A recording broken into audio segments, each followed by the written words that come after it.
আগামী ৩রা April ISL এর প্রথম সেমিফাইনাল খেলতে নামবে মোহনবাগান। ইতিমধ্যেই ছুটি কাটিয়ে অনুশীলনে নেমে পড়েছে সবুজ মেরুন ব্রিগেড। জাতীয় দলের ফুটবলারদের ছাড়াই বাকিদের নিয়ে কিন্তু প্রস্তুতি সারছেন হোসে মলিনা। প্রথম দিনের মতো এদিনও সাইডলাইনেই রিহ্যাব সারলেন আশিস রায় এবং সাহাল আব্দুল সামাদ। ফিজিক্যাল ট্রেনারের কাছে একাই অনুশীলন করলেন জেমি ম্যাকলারেন। নকআউটের আগে জেমিকে পুরোপুরি সুস্থভাবে পেতে চাইছেন বাগান কোচ।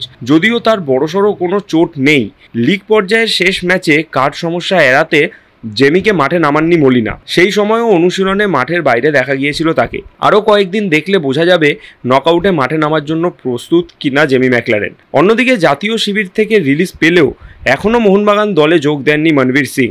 বুধবার সকালে এআইএফএফ এর পক্ষ থেকে জানানো হয় মনবীর চোটের জন্য ছিটকে গিয়েছেন। সূত্র মারফত খবর তিনি কলকাতায় ফিরে গিয়েছেন, কিন্তু এখনও নিজেকে সুস্থ করে তুলতে কবে মোহনবাগান অনুশীলনে যোগ দেন সেটাই দেখার। অনুশীলনে বেশ কিছুক্ষণ সিচুয়েশন প্র্যাকটিস করালেন বাগান কোচ।